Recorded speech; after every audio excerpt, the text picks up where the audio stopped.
The Penguin just ended, and it's the best show of 2024. Probably one of the best shows I've seen in quite a few years. I have now made 2 videos glazing this, and I haven't gushed this hard about a show since Breaking Bad.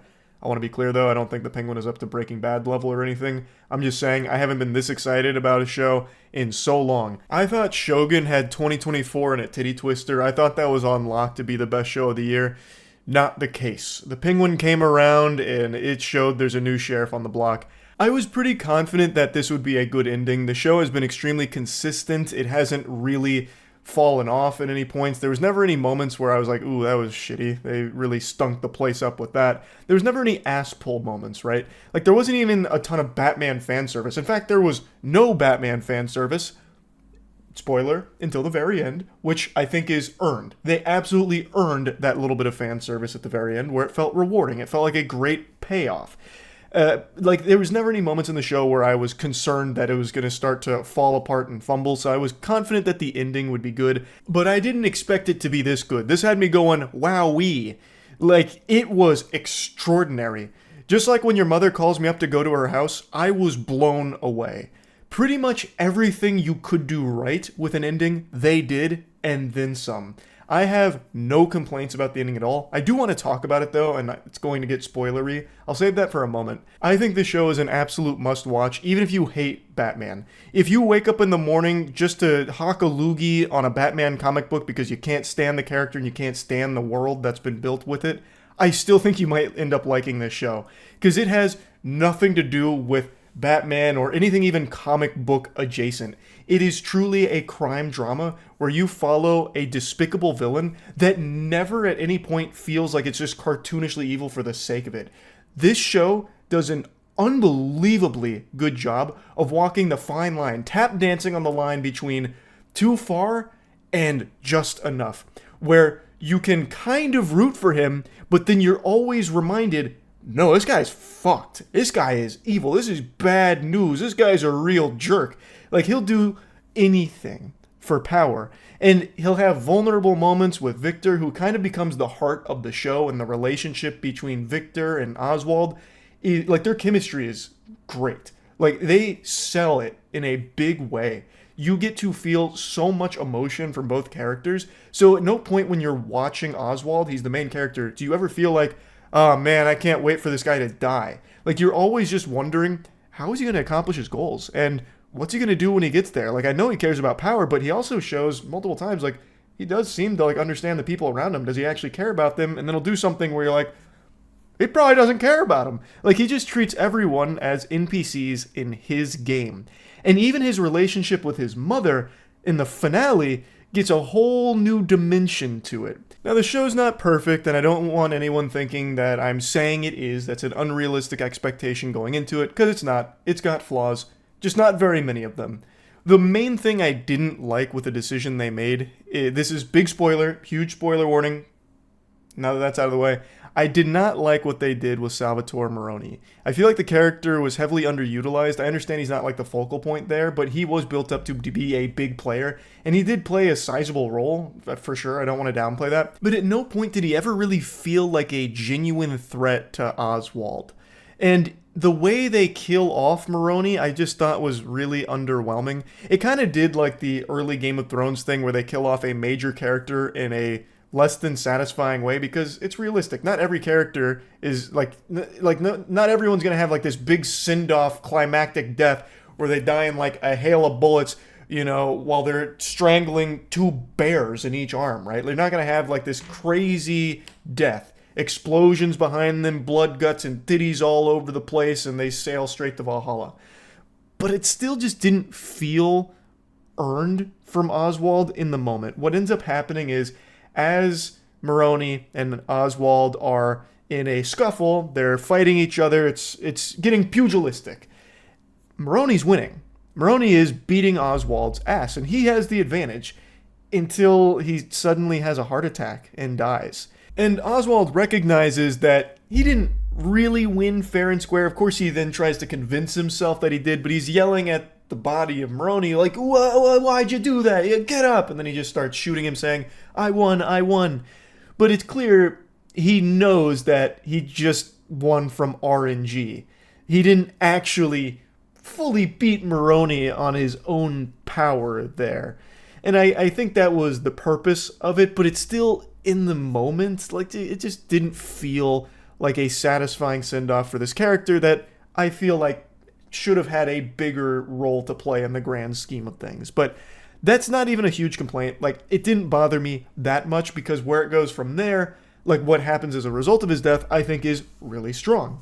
It's just, I don't know. I would have liked if they didn't have him die in that manner, especially with all of the pain and suffering that he had gone through at the hands of Oswald, and then to buy the farm like that, you know, it's just not that satisfying.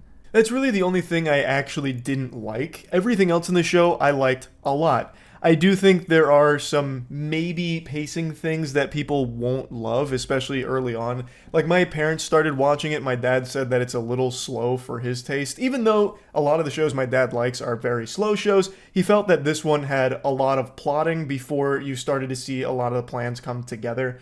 I disagree, but I do think that that's a valid concern for some people that might not want to come into this and experience like a slower build up to things, because it's not an action focused show. It's all about Oswald outsmarting, manipulating, conniving, and crawling his way to the top of the food chain. And he fucks as many people as it takes to get there. Bodies piling up, lies piling up, deceit out the wazoo, murder out the wazoo, all of it capped with an incredible performance from Colin Farrell as the Penguin. Absolute masterclass. Really, everybody did an amazing job. Victor, Sophia, like every character in here was so good. Frances, which is Oswald's mom, just everyone brought their A game here. It was so good. The performances help elevate everything here, because even the best material, if it's delivered flat, isn't going to land. But holy shit, you can tell they poured their heart and soul into it. It was passionate, and I really think they've made something special with it. All the characters are super fleshed out. And the thing that I love about it, and what I briefly touched on earlier, is nothing feels like some kind of ass pull. Even when Oswald's back is up against the wall, where it seems like it's checkmate, somehow he weasels his way out of there. He's very slimy, but it never feels like he didn't earn that. Like, he has all of these pieces in play that he has manipulated and all of these plans that he's made, and somehow he's able to always just use his silver tongue to get out of those situations and have those things start to work together. And it just doesn't feel like it's some random act of plot armor. It just feels like, damn, this guy is crafty. But now let's talk about the finale specifically, because holy shit, it was good. That was super strong. So I think probably the biggest standout of the finale that most people are going to be talking about is Victor's death. Victor was a beloved character in the show, an absolute breakout superstar, because as I mentioned, Victor was kind of like the heart of the show. It was a very strong emotional connection, and it helped to humanize Oswald in like the darkest moments, but never too much. Oswald never gets fully humanized. He's always still an asshole, like an evil villain. But Victor's there as like a pure person in the beginning that slowly gets more and more corrupted by Oswald, and he does more and more fucked up things because Victor lost his family, and Oswald is the only father figure that he's had since. And Victor even says that Oswald's like family to him, which is the wrong thing to say to someone like Oswald, but we'll get to that in a moment. But Victor, even when he does get to this point where he starts killing people, he starts helping others to kill people, he's still viewed as a sympathetic character. He still comes across as like this good-hearted person, even in like the most grim situations, because we've seen where he comes from, and we've seen what Oswald has kind of done to him, like mentally, where he's, and it's even mentioned in the finale in a flashback with Frances and Rex, where Rex said, if you want someone to be loyal to you, you need someone that's looking for a father. And it's kind of alluding to Oswald's relationship to Victor. So it's always kind of understandable how Victor is in the position that he is and why he keeps trying to help Oswald.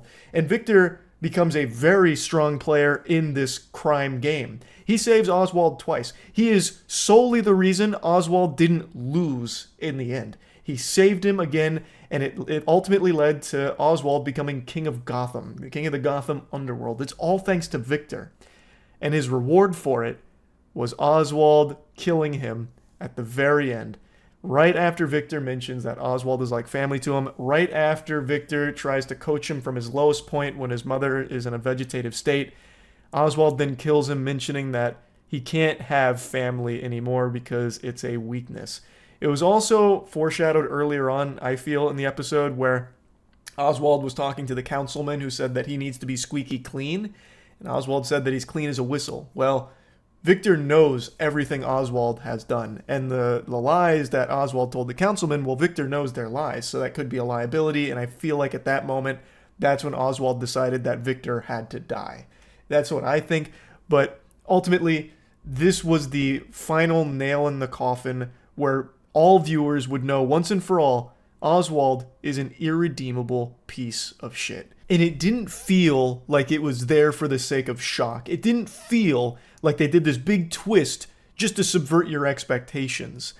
It really felt like it made sense for Oswald's character to do that. It wasn't just some ass-pull moment. It really felt like that's something Oswald would do. We've seen it before. He's killed his own brothers because he's obsessed with his mother and trying to make her proud and make his mother love him.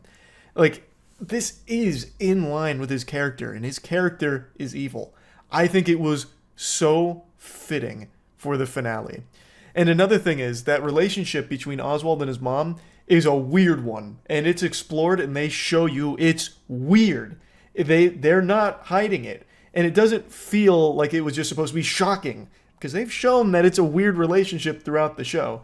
And one thing Frances said is, as her mental health was deteriorating, she asked Oswald to kill her if there ever came a time where she wasn't herself anymore. And in the finale, it's revealed that Frances knew all along Oswald killed his brothers, took her babies away from him, and she's always hated him ever since. She even stabbed him with a broken beer bottle before she suffered a stroke and then went into a vegetative state. And even after that, Oswald, still obsessed with making his mother proud, cries at her bedside and eventually takes her out of the hospital in the hospital bed while in a vegetative state and puts her in the penthouse that he always promised her while she looks out at Gotham and sheds a tear. The last thing she ever wanted. He made a promise to her that he would kill her if there ever came a time where she wasn't herself.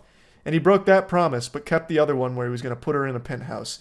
Because at the end of the day, Sophia made a point that Oswald doesn't really care about his mom, and I think she's right to a certain extent. I think Oswald used his mom as like this barometer, almost.